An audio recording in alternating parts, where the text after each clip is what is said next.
So for today's video mga boss, ipapasyal ko po kayo dito sa aking likod ng bahay. Kung kailan yung mga garden ko ay punong-puno na po ng damo. Kaya ano pang hinihintay nyo? Abangan nyo at samahan nyo ako. Let's go! So dito na nga tayo mga boss. Ayan o. Sobrang daming damo na at nakakatakot at baka po may ahas. Pero hindi naman nagpapatinag yung ating talong kasi ayan o, may mga bunga pa rin. Marami pa rin bunga. Marami pa rin tayong pagkukuhaan ng gulay mga boss. Ayan o. Sobrang puno na ng damo.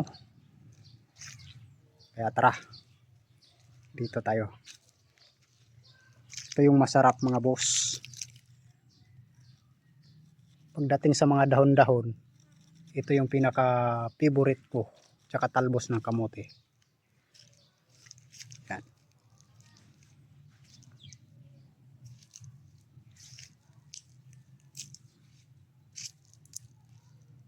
Diba?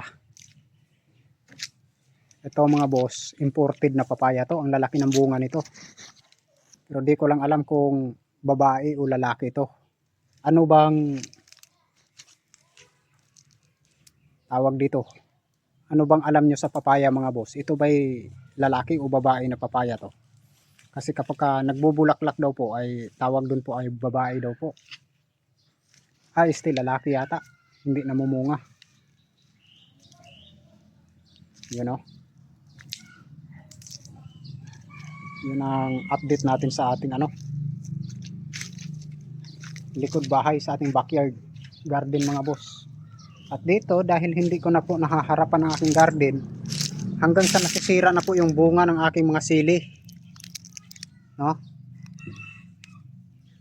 Matagal-tagal na rin po kasi akong hindi nakapag kaharap dito sa aking garden. Ayun o, daming bunga mga boss pero nasisira. Yan naman yung talong natin. So tara, dito pa tayo. Nakakatakot, baka may ahas. Itong okra natin di na naagapan. Ayun o, ang daming bunga na namamatay na lang, nalalaglag. Yan. Dito naman banda, meron po tayong nag-iisang papaya. At syempre, hindi rin nagpapatinag tong ating mangga dahil ito po ay namumulaklak na rin po. Ayan. At syempre, kung mapapansin nyo rin po mga boss, hindi rin nagpapatinag yung ating avocado. Ayan po yun. Punong-puno po ng bulaklak. No? Itong mangga natin na ito ay imported po itong mga boss. Ayan. So, ayan naman dito. Talbos ng kamote ulit.